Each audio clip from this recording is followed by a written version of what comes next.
We are also very pleased to have Paula Boet Serrano with us from the Barcelona City Council. She's part of the coalition, and we're very happy to have Barcelona with us because Barcelona is one of the 3 founding cities of the coalition, with Amsterdam in New York. Paula's expertise lies on the city's project related to digital rights, AI ethics, and digital inclusion. So warm welcome to both of you. And thank you so much. Yeah, very happy to have you here, both of you. So without further ado, let's dive right in. I'll give it over to you, Flor. Thank you so much, Dorini, and thank you for UNDP for this invite. As she said, I'm Florencia Serale. I am project coordinator at UN Habitat's Innovation Unit, and I'm also part of the Digital Rights Governance Framework pilot project in Europe, which is implemented by many partners, such as a Digital Coalition for Digital Rights. And so with Paula today, we will discuss how to mainstream digital human rights in the digital context of cities, and to showcase the Digital Rights Governance Framework pilot project that we are currently implementing, and some future plans to support cities coming soon. So next slide, please.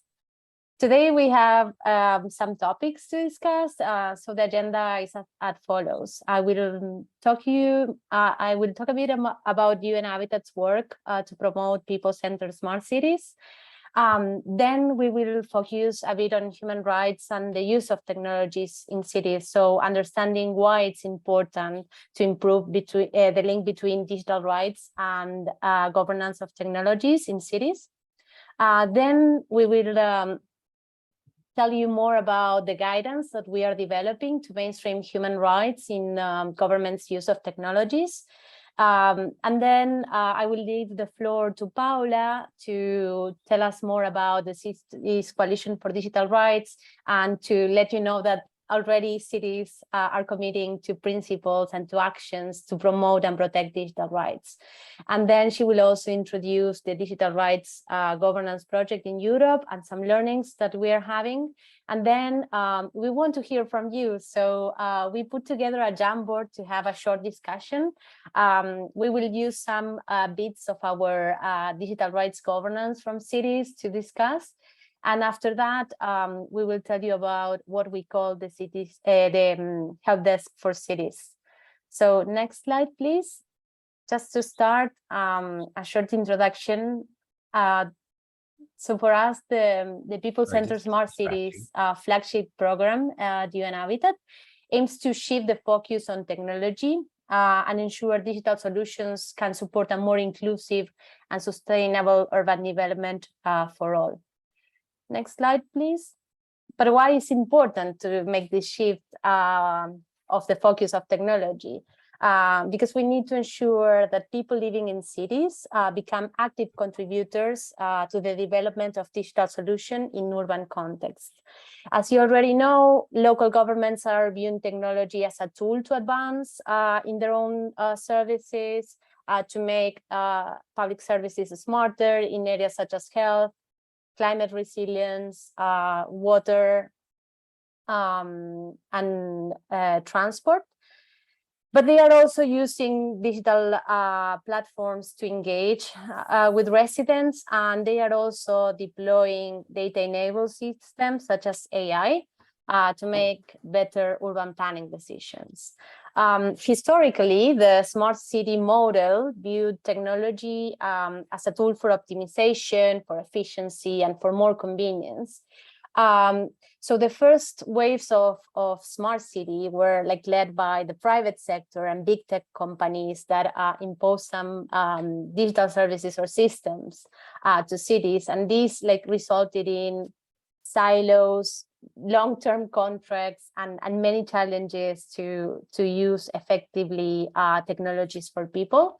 And it also had unintended consequences from the use of technology, such as AI bias or any other risks that relate to specific technologies.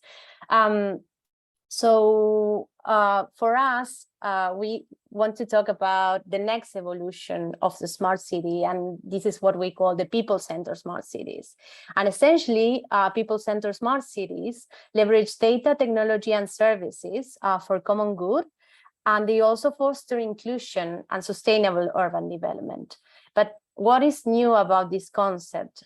So for us, people-centered smart cities try to align technology implementation with urban objectives. So the solutions that are developed in the city are for the residents of the city, and they are also used to address urban problems.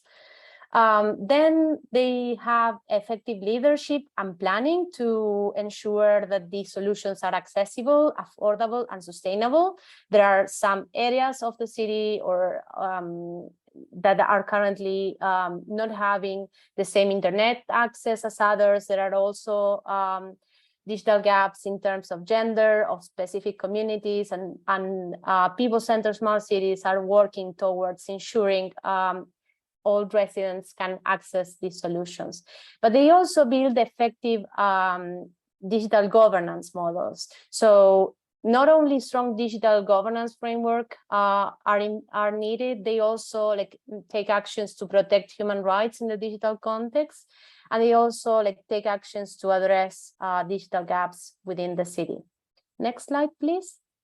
So we have unpacked the concept of people-centered smart cities into 5 pillars. These 5 pillars are currently part of our playbook series. So I highly recommend you to download our playbooks and to see how cities are currently putting into action these pillars. Sorry. We have 5 pillars. The first one is community. The second one is digital equity. The third one is infrastructure. Then we have the security pillar, and lastly, we have the capacity pillar. And as I said, you can access these playbooks to see technology used for governments and also interesting case studies from cities.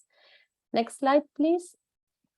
And to make this flagship program also actionable, we are developing several projects. We are working with the UNITAC Accelerator for Cities in Hamburg, developing projects in cities. We have run a Smart City Climate Challenge. We have also developed guidance on the governance of smart city initiatives. We are also implementing the governance framework project and the help desk that we are going to talk about in some minutes. And we are also providing guidance on responsible use of technology in technologies like blockchain and AI. Next slide, please. So the potential of technology to serve people is directly connected to ensure human rights are protected when governments are developing, accessing, and using digital technologies. And protecting human rights for us is essential for equitable service delivery, for responsible and ethical use of digital technologies, and to safely include residents and communities in smart city development.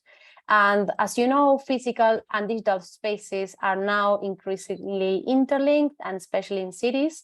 So for us, digital rights are interpreted as existing human rights, which need to be protected in the context of digital technologies or when accessing the internet.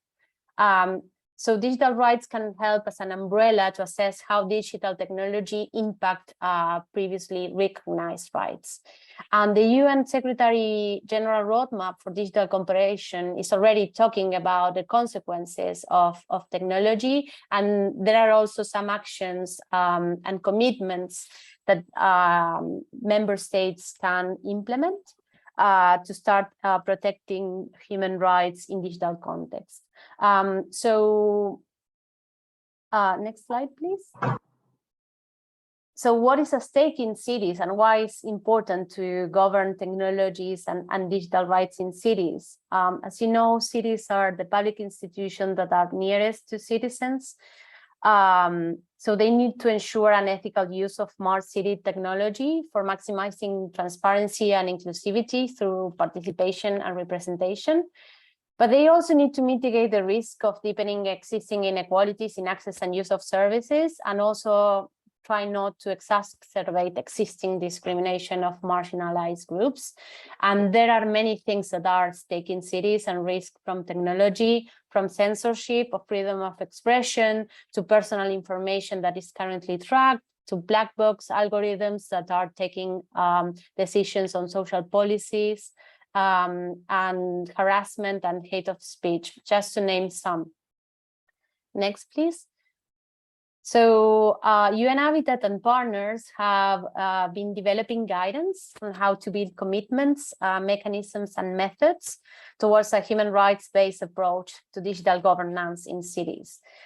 We call it the Guide to Mainstream Human Rights in Government Use of Technologies, and we are currently launching our second version of the guide in November 2022.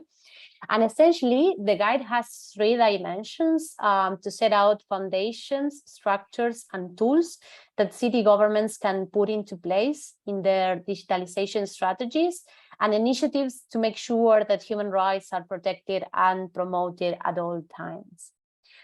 So I will talk about our 3 key dimensions. The first one is foundations. Next slide, please.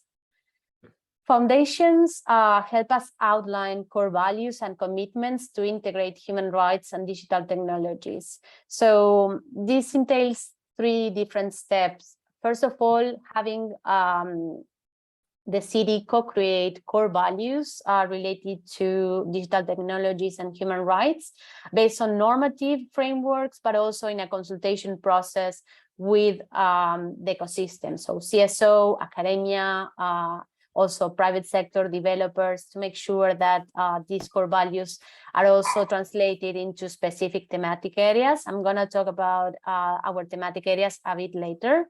But the idea is to take these core values and this translation into thematic areas into a formal commitment.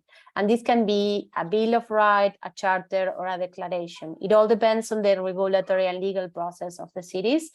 And some examples of cities currently implementing foundations are, for example, the Emerging Technology Charter for London, the City of Portland Human Rights Declaration Proclamation, and the Digital Rights Charter from the government of Spain. Next slide, please.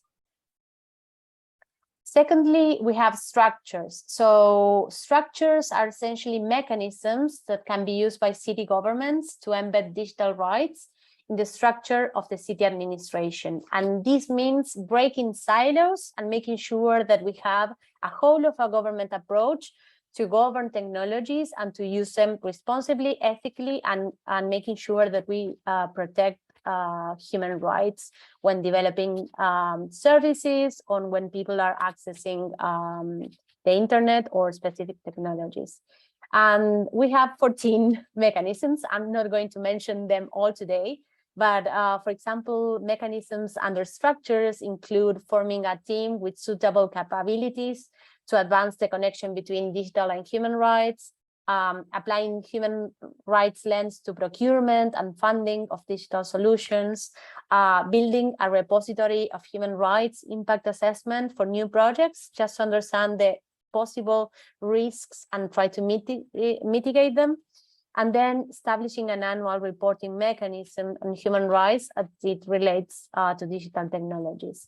And some examples of structures include the Fundamental Rights and Algorithm Impact Assessment developed by the government of the Netherlands, and the Guidance on Human Rights Impact Assessment of Digital Activities from the Danish Institute of Human Rights. Next slide, please. And lastly, we have tools. So tools support us in operationalizing the framework, and they entail methods and initiatives to make sure that foundations and structures are translated into initiatives and projects in the city. And examples of tools include conducting a digital divide survey, like the one that the city of the metropolitan area of Bordeaux or the metropolitan area of Barcelona have conducted to understand digital rights. creating an algorithm register. So the city of Amsterdam already is publishing the algorithms they are using to making automated decisions, and also incorporating privacy by design in data projects, specifically when accessing or using sensitive data. Next slide, please. And lastly, we wanted to talk about like the 6 thematic areas that we have in this guidance. So they compose topics that are directly connected to human rights and the considerations that city governments need to take into account when thinking about mainstreaming digital rights. So setting thematic areas for the city can also help governments embed and reflect which core values based on international frameworks, or even like consultation processing with the city can be taken into consideration when using or experimenting with technologies. And our 6 thematic areas are equality, equity and inclusion, freedom and autonomy, privacy, safety, security and protection, community participation and public engagement, transparency and accountability, and the last one, public goods, open infrastructure, and local public service provision. So I will now leave the floor to Paula to introduce the work the coalition is doing and to tell you more about the pilot project in Europe. Thanks, Flor. Hi everyone. My name is Paula Boet. I work for the city of Barcelona, managing, well, as Derini already introduced, but just to give you an overview. So I come from a city government, and here today I'm representing the Cities Coalition for Digital Rights, which is a city-led network that was created in 2018 by the cities of Barcelona, Amsterdam, and New York. And we are now over 50 cities, and we are a bottom-up and city-led city network. So we are basically self-organized cities that unite to I will share what we do in a bit, but to basically think, and like in general, how we can drive a digitalization of our cities that is human rights based and people centered. And to support our task, we have some strategic partners, such as UN Habitat,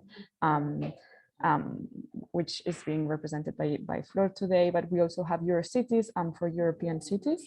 We have UCLG, United Cities and Local Governments, and we also have Metropolis, which is the network of cities and metropolitan areas. So why am I here? I think it's interesting to say that the work of the coalition really links to that of UN Habitat, and specifically for this project and this guide that Flor was mentioning, emerged from a real need from cities to bring further and to really think about how we can protect digital rights or human rights in the digital environment. Just to give you a bit of an overview, we created our declaration back in 2018, which includes these principles that are very much aligned with the guide that Flor was mentioning, and include universal and equal access to the internet, privacy and data security, and data protection, transparency and non-discrimination of data and algorithms, open and ethical digital service standards, and this participatory and democratic dimension of digital technologies. So what we basically ask cities who want to endorse our network is to sign, to politically commit to these principles and to sign our declaration. And this is already a very nice step, because as Milu was mentioning, it's a very nice way to set the foundations and like the core commitment of the city to this people-centered and human rights-based digitalization. But what we found out was that just declaring things was maybe not enough. It was a big step, but it was not enough. And that's where the work with UN Habitat, specifically on digital rights governance, emerged. And it came really from a need, a bottom-up need from cities to say, okay, we have initiatives around data, around digital inclusion, around many topics like the thematic areas that Flor was mentioning, but we don't have an overall framework to guide us on how to do it. So I will explain later how we're piloting this in order to make it like a suitable model for cities. Now, I would like to go to the next slide to explain a little bit what we do. So as a network of cities, we help each other on the green field of digital rights-based policy making, and we unite to promote digital rights and work together, collaborate on these emerging digital rights challenges to which we don't have the answers. We work also towards pushing for legal and ethical frameworks to operationalize digital rights in our cities, and we do it by creating a global impact and doing advocacy at the global level, mostly through the networks that support us. For instance, participating in the U20 process through UCLG, that also links to the C40. But also by doing cities the collaboration. So by providing feedback to documents that colleagues are carrying out. So we had a good example of this. Toronto created its digital infrastructure plan, and it did it by opening a moment of feedback to the cities for the topics that touched digital rights.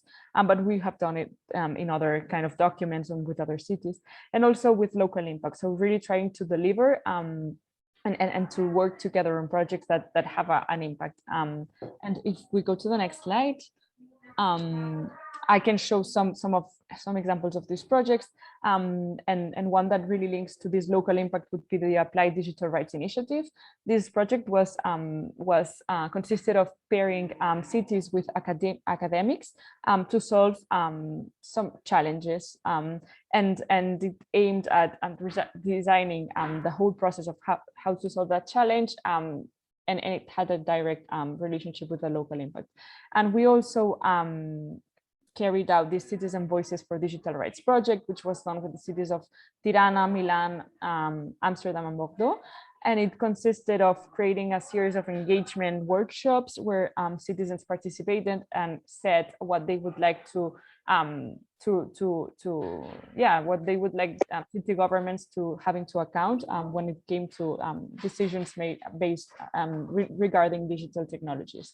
We also have an observatory of urban AI, which I can share more information via the chat. I don't want to get too much into detail, but it's created to monitor the deployment of AI in cities and to update ethical standards. If we go to the next slide. Yeah, so as I was saying, we have been doing these bits and pieces, but we wanted to really have a coherent and citywide impact on integrating these human rights into the whole digitalization of the city. So not just having punctual initiatives, but having really a citywide approach. Next slide, please. So what we did was develop this digital rights governance project, which aimed at supporting cities to address their local challenges regarding digital rights, and to really implement this guide that Flor was mentioning that might seem very abstract and very distant, but we wanted to really support the cities in implementing it. And what we did was create this project, which we are currently still developing. We're in the pilot phase now, but what we basically did was create an open call for cities and experts. And what we asked the cities was to submit challenges regarding digital rights that they had. So for instance, Brussels submitted the need to work on a digital inclusion plan. I will explain what it is working on.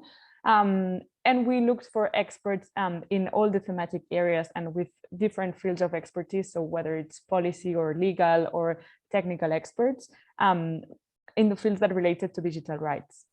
And we went through a phase of designing the pilot, so how these cities looked forward to working on this challenge, and we supported them and in working towards a roadmap to do this. And we are now starting this pilot implementation. So we cannot provide any learning so far about the pilot per se, but I'm sure that we can follow up in a later stage.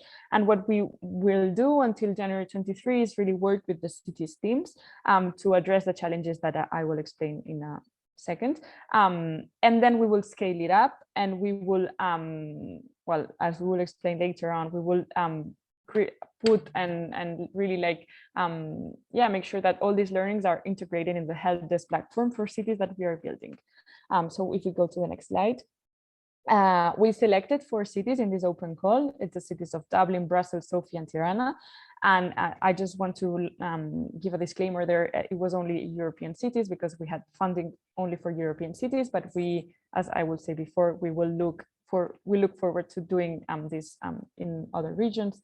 And what they are working on, just to give you an overview of how like diverse the field of human rights in digital cities is. You only need to look at the challenges that cities are working on. So, for instance, Dublin is working on creating a learning module for public officials and youth around emerging technologies. So, really to build capacity and to raise awareness of what these technologies can bring about. Brussels, as I was mentioning, wants to create digital rights policies and to work on its digital inclusion initiatives to build a roadmap to foster digital inclusion. Sofia wants to create an action plan, which includes, for instance, a self-assessment of the state of digital rights the city is in, and to develop the capacity of the government to foster digital rights. And the city of Tirana wants to work on this training program for civil servants to enhance their capacities and draft a digital rights agenda. Next slide, please. So yeah, that is just like, I won't get much into detail because they're like the roadmap for each city is very complex, and like it has many work streams that are gonna allow us to work with the cities on that. But just to give you like a brief overview, these are kind of like the main work packages we're gonna work on. So for instance, for Tirana, we're develop the capacity building program per se, but we're also going to make sure that we work in a networked manner and with all the stakeholders that need to be in the table. For Sofia, we're creating this self-assessment tool that is also going to be available through this help desk, and I think it might be interesting for some of the cities present here to really be able to have like a standard version of a self-assessment through which you can assess how your city is doing in digital rights. For Brussels, for instance, we will create this strategic roadmap to go to tackle the digital divide. And for Dublin, for instance, we're really focused on developing these learning materials and these mock courses, and on really having the different audiences engaged. So yeah, that's a bit of the overview. Next slide, and then there was another one. Okay, yeah, now we're opening the Q&A moment, and then I think we can go and discuss in Jamboard. So yeah, looking forward to questions, comments, reactions, and thanks for listening. Thank you very much to both of you for this enlightening presentation, and thanks for going into details as well to show us how do you deploy what you're doing. So any questions, raise your hand, and we want to hear from you. We have people from all around the globe. So if you want to ask about how this would apply to your reality, anything, feel free to raise your hand, and we're gonna ask you to unmute. If you're in a place where you cannot talk, please feel free to ask your question in the chat, and we will ask it on your behalf. So while we wait for people to gather their thoughts and ask their questions, I do have one. You do work with several cities. You mentioned the timeline, you mentioned the 14 mechanisms. It sounds long, it sounds tedious. How do you keep people interested? How do you make sure the city that says, okay, I'm in, doesn't just say, you know what, that's no longer my priority?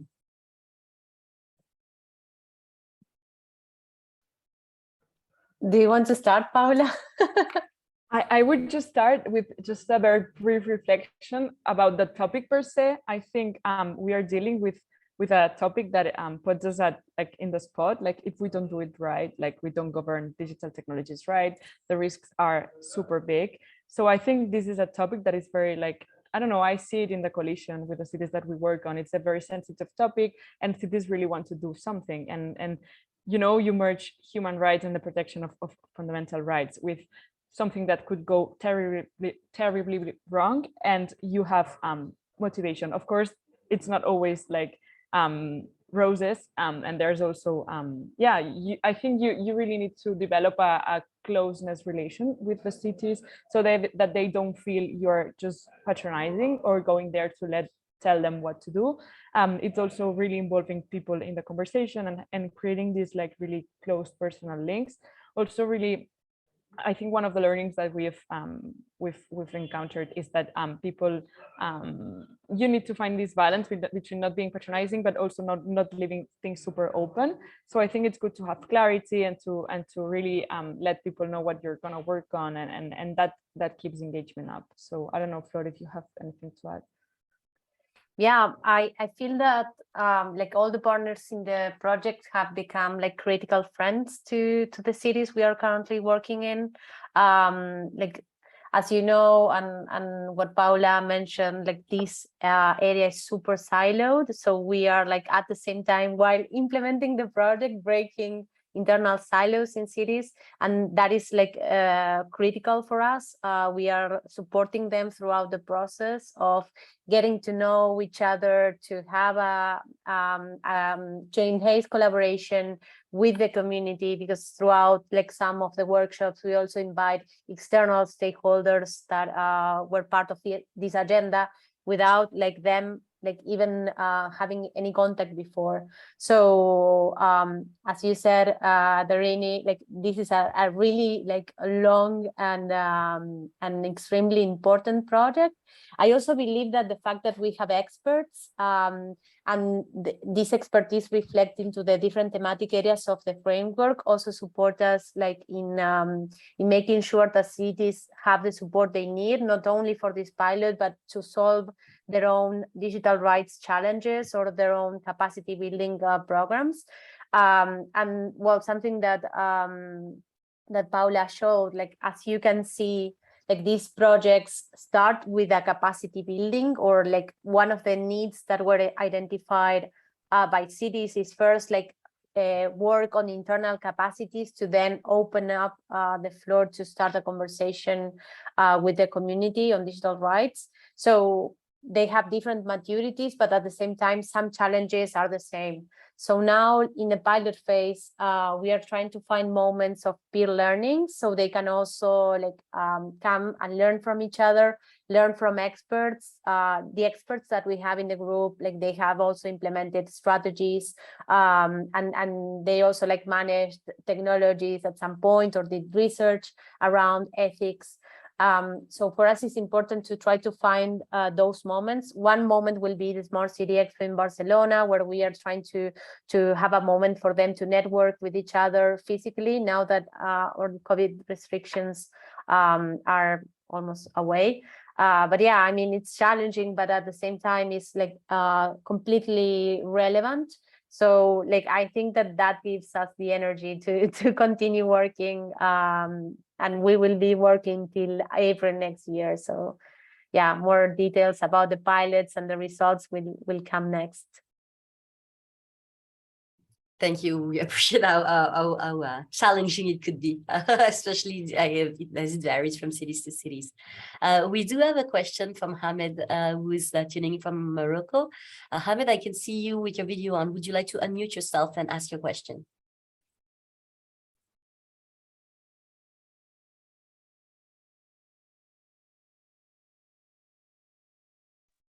Unless you cannot speak in this case, I can ask it for you. He's asking how the disability dimension is taken into account. How do you make sure that's taken into consideration?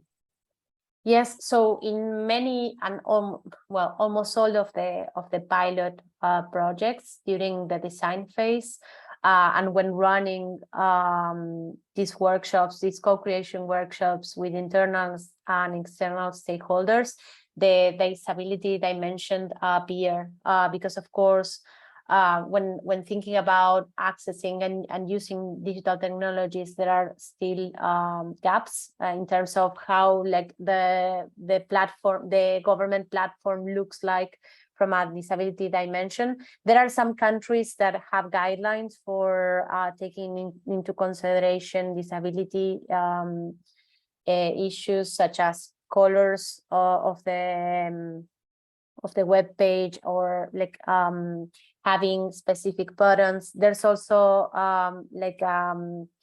an age gap between how we interact with technology. So for example, we are now like understanding how youth interact with technology and making sure that digital rights are also understood by them, but at the same time not overwhelming them when using TikTok or using other technologies. So like this is something that we had like one of our core principles in terms of accessibility. But we now working with cities, like we reinforce the commitment, and some cities already have some activities regarding explanation to citizens, making sure that like the department that works with organizations that help people with disabilities are now coordinating with the digital transformation office.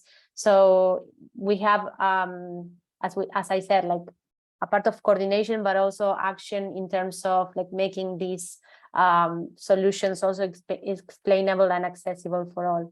Another challenge that we are like also seeing is affordability, and probably this is not something in the European, not as important in the European pilot, but something that we are also trying to think in terms of when giving recommendations on how to promote and protect human rights is affordability. I mean, there are people that still cannot pay their internet services, do not have a smartphone, and we are like thinking already on how to develop digital solutions. So this guide needs to evolve to consider like the whole spectrum, and that's the reason why, as Paula said, we are now like taking the second step of this and making sure we scale up into more regions that have completely different challenges. Although some things might be in common, like capacity building, for example. Thank you for that. Paula, did you want to add anything? No. Good. So I see Svetla has another question. Svetla, would you like to unmute yourself and ask your question? Sure thing. So great presentation. It was lovely hearing about the pilot project and what you're doing.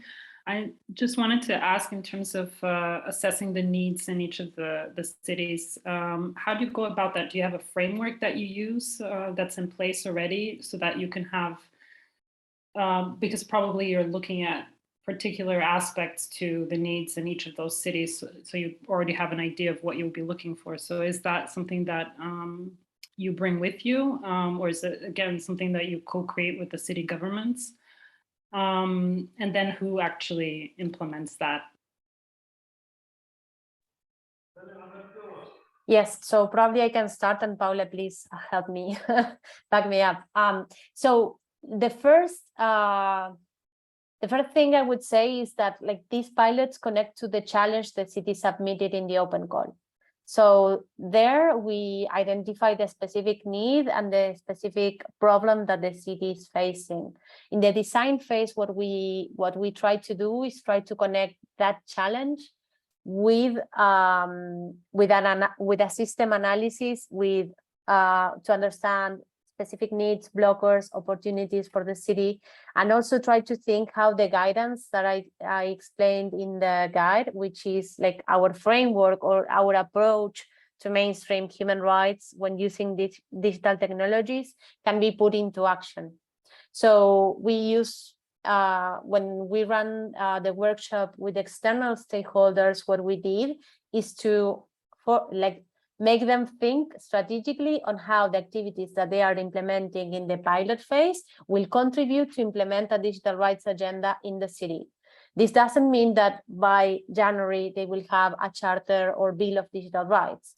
This means that they are taking specific actions to start a conversation in the city around how to promote and protect digital human rights in digital context. So I would say that needs are scoped during the design phase. And then we have an internal activity also with pilot cities on establishing a roadmap for action. And that roadmap entails different work streams to address the challenge. And what we try to do is in that workshop, start identifying people and responsible and owners of those activities. So we also like try to have ownership for the city, which is super important because we are implementing this project with partners and with experts, and some of them like have other projects or other tasks in their daily basis. So we meet with cities now we are going to meet weekly. We're having technical bi-weekly meetings where we can sit together, work together, and have working sessions to make this possible. Paula, do you have anything else to add? Not really. I mean, you explained everything. Nothing really. Yeah, and something to say is that we have like great experiences from the city of Barcelona and Amsterdam that are part of this, and of course, like all the members of the Cities Coalition for Digital Rights network. So we are also like, I think that cities also like use this moment to discover what's going on in other countries, how cities are going about implementing tools or initiatives that connect to their own challenges. So yeah, that would be my answer. I don't know if Svetla, if I answered it correctly. Yes, thank you so much. We do have sorry, go ahead. Yeah, no, something to say is that another, like based on this pilot phase, one of the tools we are trying to develop is a self-assessment tool, so cities can like openly evaluate their maturity on digital rights based on the guidance that we have developed. And another one is a playbook, so we are trying to open the resources from the workshops and the canvases that we have developed, so other cities and other organizations can also run these similar pilots when working on digital rights. Good. So we have 3 more questions. So we'll start with Ainura, then Martha, and then Sarah. Ainura, would you like to unmute yourself and ask your question? Sure. Thank you very much. This is really, really interesting conversation. So I'm working also for the Istanbul Regional Hub as a human rights policy specialist. So obviously, I'm really interested how this project also integrates in its work the national human rights mechanisms that are available. And I mean, in terms of Spain, of course, it's the Defense of the Pueblo who does the monitoring of work of the local administrations, but also monitors the violations of the most disadvantaged, including in the cities. So just that question. Thank you. Over.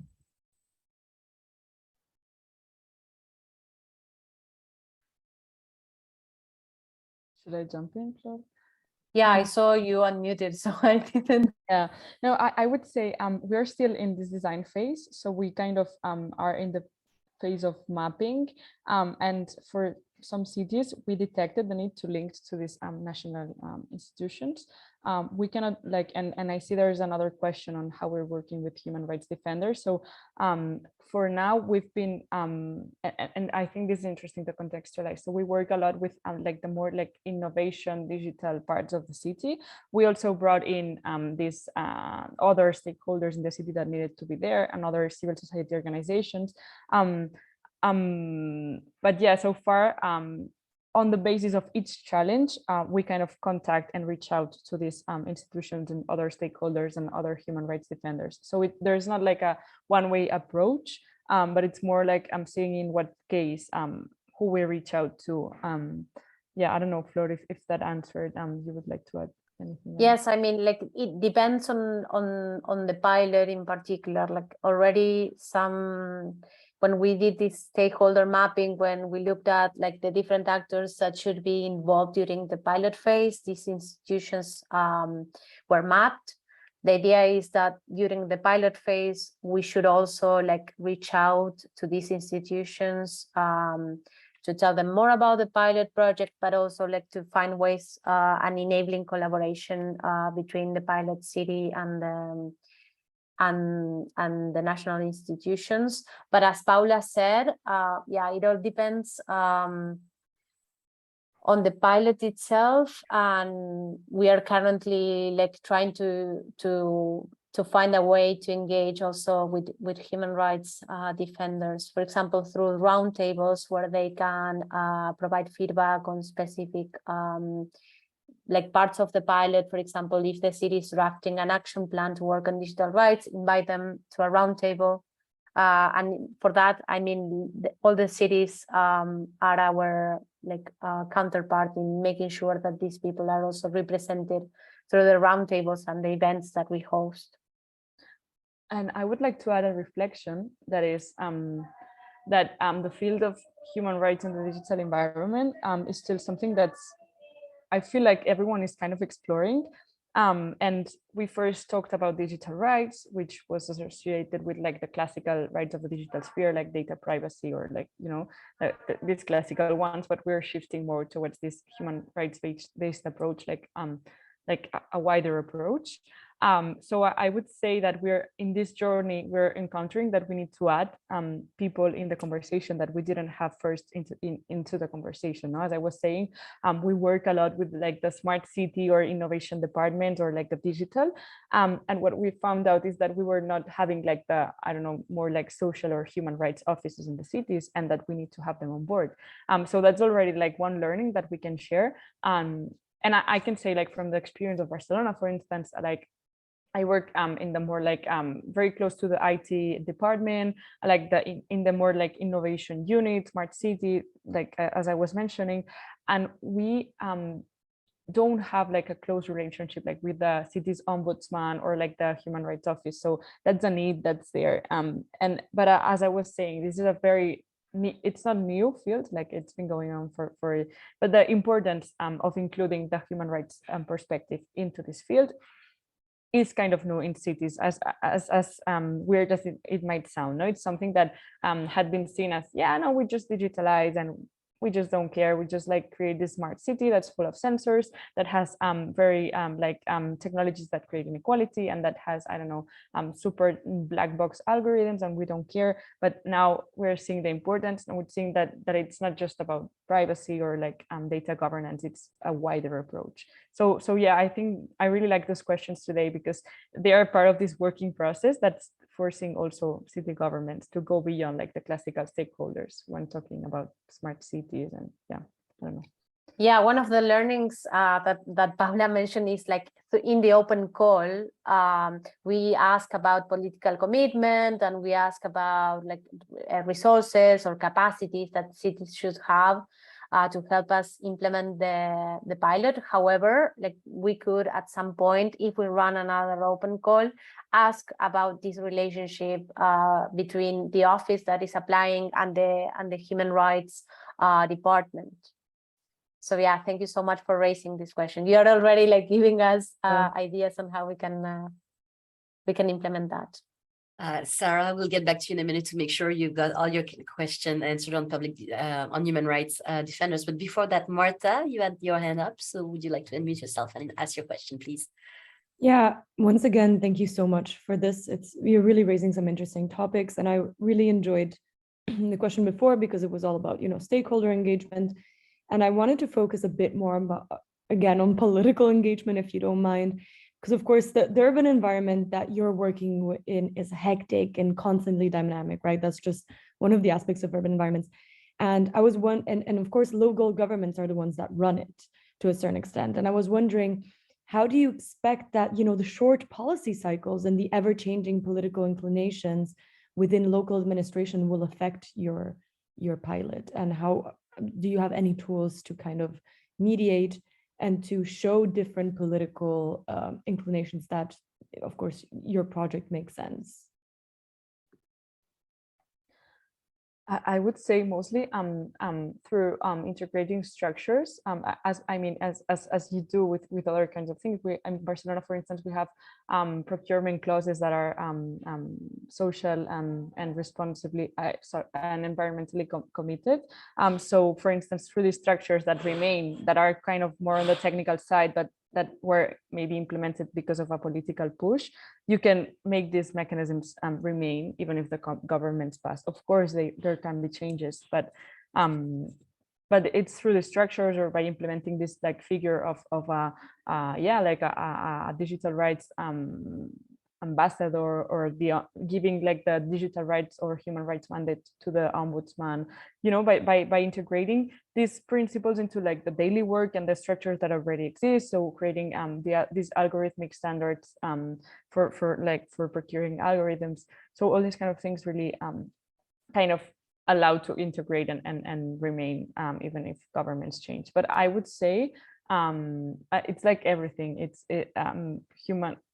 Human rights should not be political, but sometimes there are defenses. So the commitment with a just and like sustainable digitalization needs to be defended. It's not something that can be taken for granted. So at some extent, it's going to depend on, like, there can be general consensus, but then how it's materialized and how far you go in the protection of all of this, I would say you need to be committed. You need a commitment from the political leadership. I don't know if I'm answering or just opening more questions, but it's how I see it from the standpoint of Barcelona. And yeah. Flor, Yeah. did you have anything to add? No, I would say that, as I said before, we ask about political commitment in the open call, but however, like depending on, for example, some of the cities already said that they want to start working on action plans or political declarations, but it's also, we also try to have honest conversation about how that looks like in the policy cycle of the city, because like many of these political commitments require approval from an assembly or depending on the context that we are working with. So we might need to balance the like political, you know, like the political times of this agenda and like the resources or the commitments that like all the stakeholders in this project are willing to achieve. Thank you. Before we move on to the Jamboard, I just wanted to come back to Sarah because Paula started to address your question on human rights defenders. I wanted to just check with you. Did we answer your question or did you have something more specific to ask our speakers? If you want to unmute yourself. Sarah Rattray.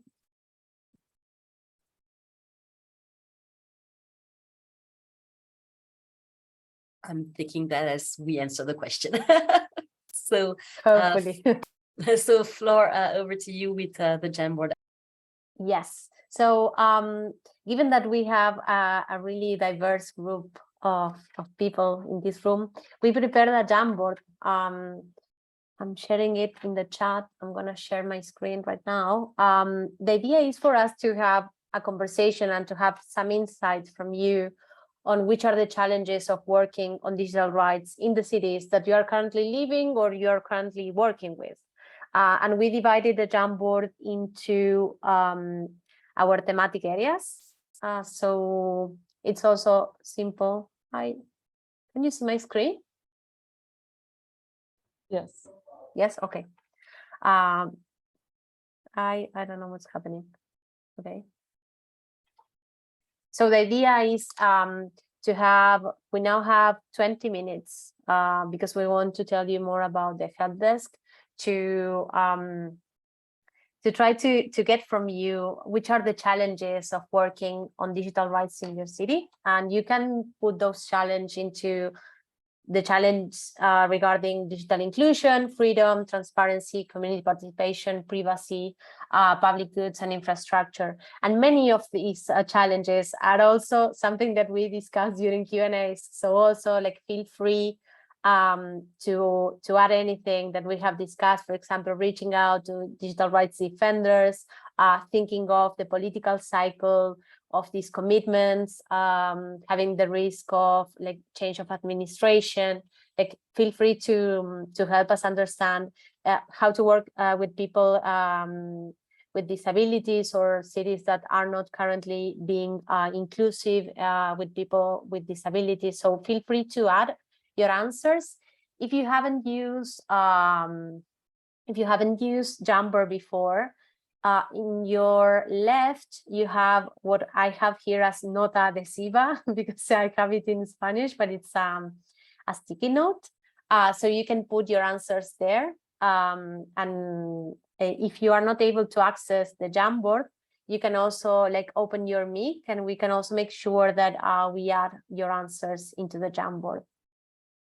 So essentially, the question is, which are the challenges of working on digital rights in your city?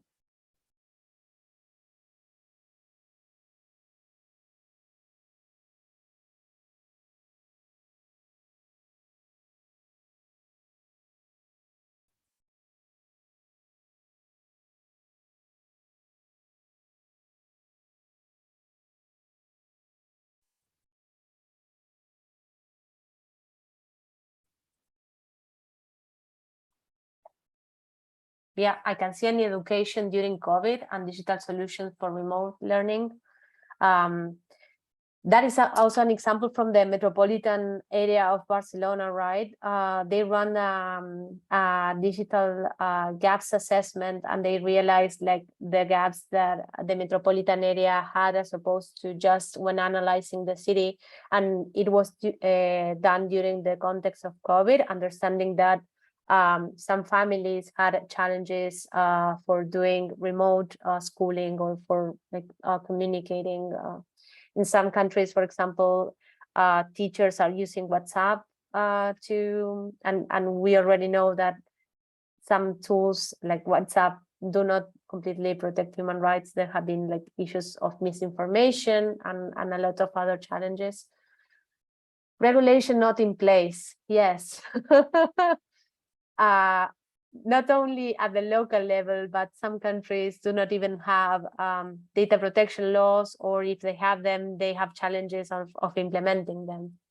A lot of power to platforms that hold the data, yes, and this is also related to the lack of regulation.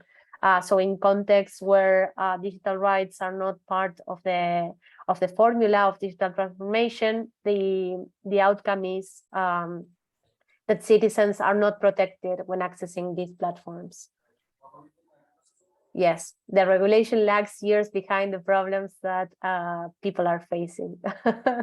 Exactly. And it's more exaggerated with digital technologies because innovation advances at a super high speed, and it's like, what do we do? What I would say like is that city governments can really leverage their powers, like what we do. Like for instance, for us, AI is one of the big topics, and we're trying to, you know, really be creative and see like, oh, how can we be compliant with transparency while the AI Act at the EU level is not in place. So it's like really trying to, you know, become creative while like having these rights at like in mind.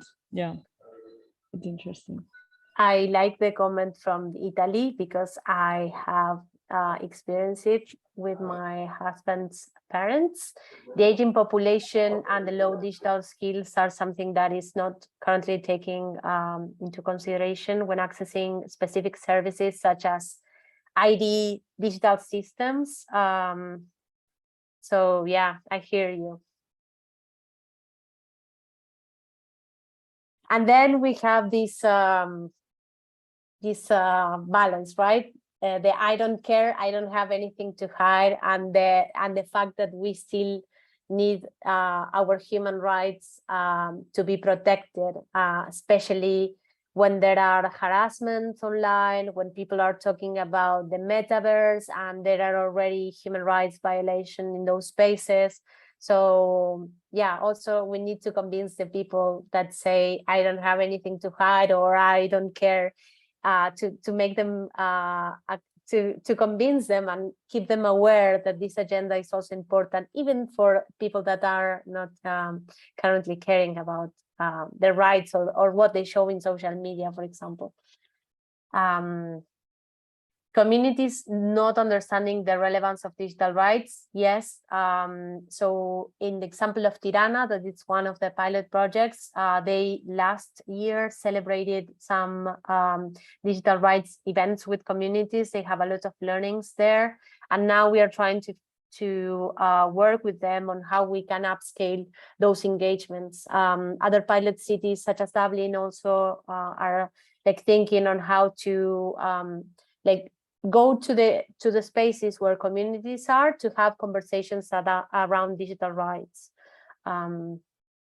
Generational divide, for scams and misinformation. Yeah. I would like to add that reflection, just something that came to my mind when we talk about communities not understanding the digital divide, digital rights, sorry.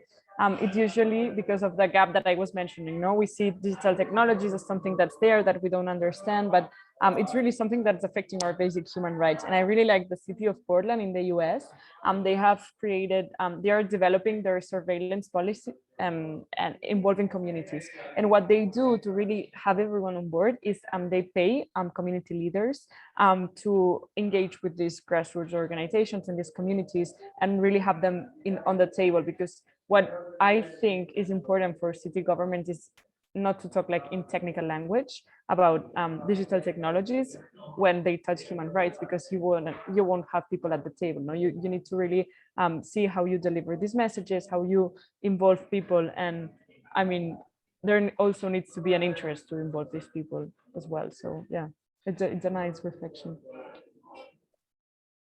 Yeah, I really like also this reflection, saying that it's challenging to have a truly innovative ecosystem where technologies for the public sector are not developed open source and standards are not kept, and not only systems. I mean, like even workshops or materials to upskill public servants are not open licensing. So that's why one of our thematic areas is currently open infrastructure, open innovation, and open tools, especially when developing digital services. And yes, as Eva said, this has to do with traditional understanding of innovation and the link with competition and copyright and so on, instead of collaboration and contribution. So one of the things that we are seeing is that as a consequence, for example, having public officials not understanding the role of open infrastructures impacts into like long-term vendor lock-in contracts that do not evolve with digital with the digital agenda, but also they do not evolve with privacy considerations and especially security considerations. Probably, given that we have some more minutes, we can go to the other Jamboard. So if you click above, you will have a second board. And we wanted to ask how can these digital rights dimensions support in addressing these challenges. So remember that we talked about foundations, core values, commitments, and the thematic areas that we previously, in the previous Jamboard we discussed. We would like to hear whether you think a foundation is important, if they can support in addressing those challenges. What else is needed? So we have some structures that we mentioned today, and Paula also mentioned in her comments. But is there something else missing? And lastly, which tools do you think that are important to support in addressing the challenges that we have identified?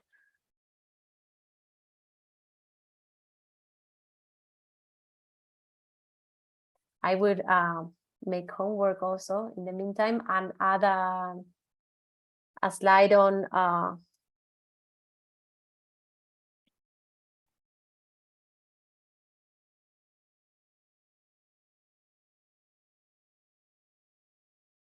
and it's making solutions accessible to all.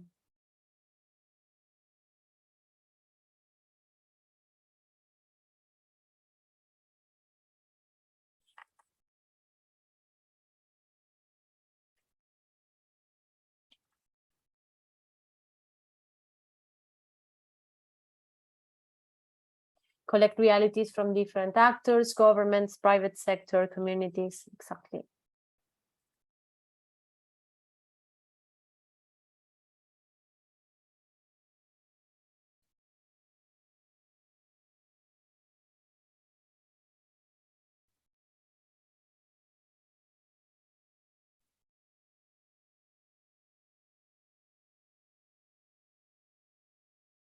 Start turning this into a conversation topic. We should have more urban talks that talk about digital rights.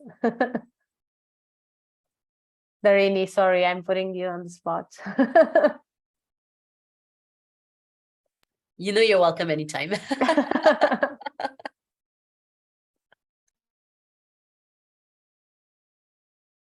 Something else, like if you are not able to access the Jamboard, like please feel free to open your mic and share your ideas.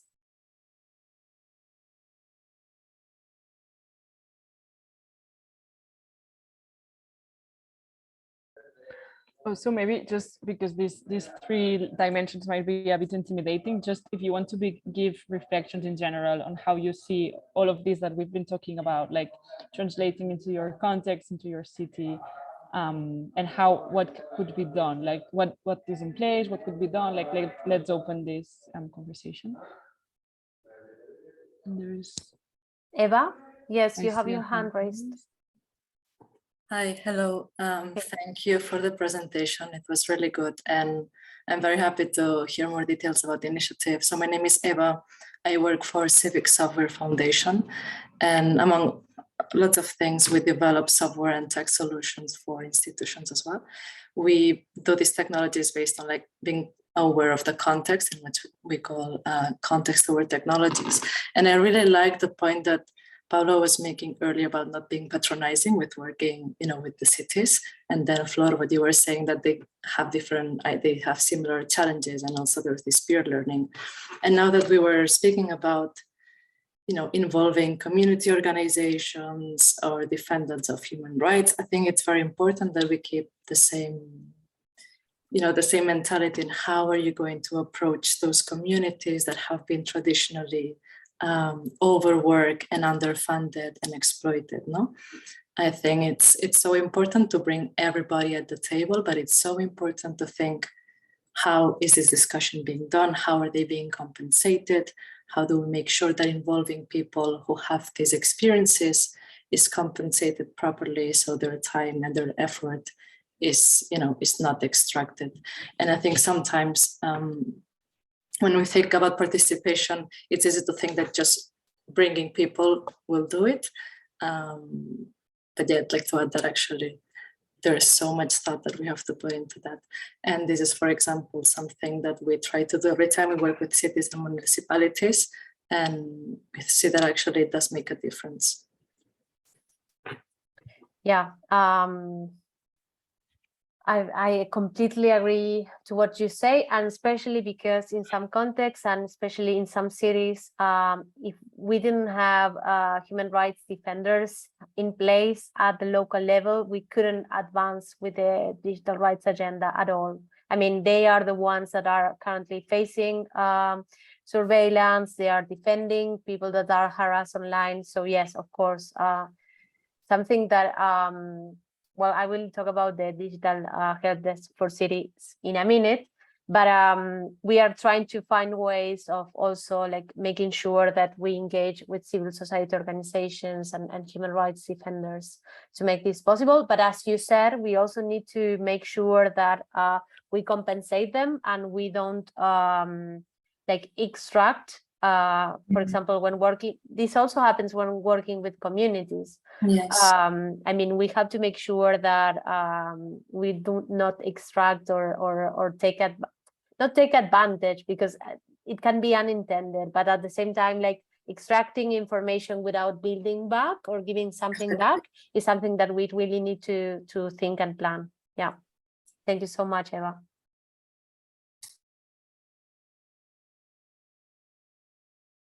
So we have 7 minutes, so probably we can feel free to continue uploading your insights in this Jamboard, but we would like to use 5 minutes before we end this conversation to talk a bit about what we call the digital help desk for cities. So the digital rights governance framework in Europe is already giving us a lot of learning on how we can better support cities in their digital transformation journeys, and making sure that they, when developing solutions, are taking human rights into consideration. And we also realize that there are like many cities that are not in a position to request support from consultant firms, or they do not have enough resources to request or to solve simple questions such as, can you please give me advice on this strategy, or can you please point me to a particular example, or I want to develop this, what do you think about it? So we came up with something we call the Digital Help Desk for cities. And this is a multi-stakeholder initiative to improve the technical support provided to cities and communities to accelerate people-centered digital transformation. And the help desk is essentially for providing tailoring support in urban digital governments, align efforts and enable collaboration on human rights-based digital transformation. Something that we've seen is that many organizations are currently working in this aspect, and then, well, promote scaling up of solution and best practices. So, for example, the learnings or the resources that we are developing in the pilots, making available to all the cities that are willing to work on digital rights.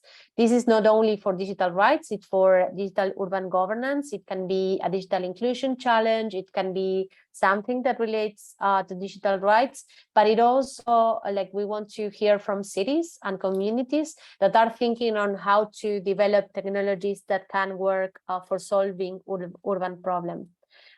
So next slide, please.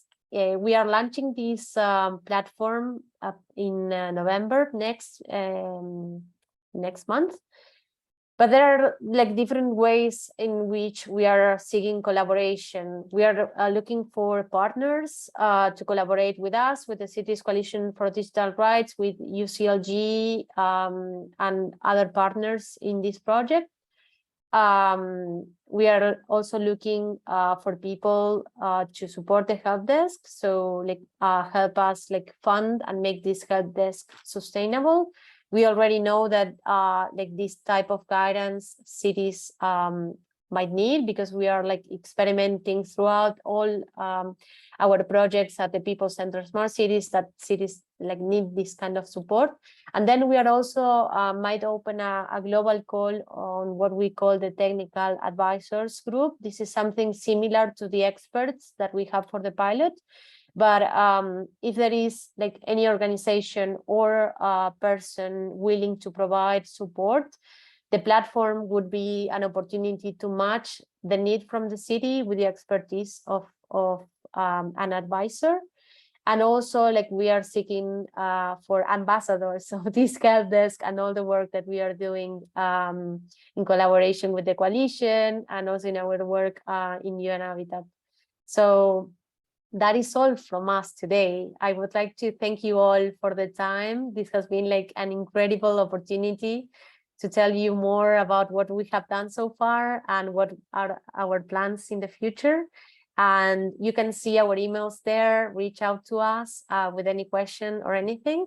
And thank you so much, Darini and team, for all your support in this urban talk. Absolutely. Thanks to you. I want to thank you, Flor. Thank you, Paula. That was very insightful. Thank you for generating this very engaging conversation. I want to thank our audience as well for coming up with so many questions that were touching upon different aspects of this project. Thank you for your insight as well. On the Jamboard, it's always more interesting when we get audience participation and reflections, especially we had people from all over the place, all over the world today. So it was interesting to see the perspective from different geographies as well, because I believe it's definitely a challenge for when it comes to digital rights to adapt to different realities. Thank you to our colleagues as well. For helping. So Svetla, thank you so much for helping as usual. And next Urban Talk is going to be on the 31st of October for World Cities Day. So we're having something a bit bigger this time. We'll do a bit of a panel to celebrate and to conclude Urban October with a bit of panache. So let's follow us on social media and stay tuned. Our speakers will be announced very shortly. Thank you very much. And feel free to reach out if you have any questions to our speakers. The recording of this talk is going to be made available shortly with a little summary. So thank you, everyone, and enjoy your Wednesday.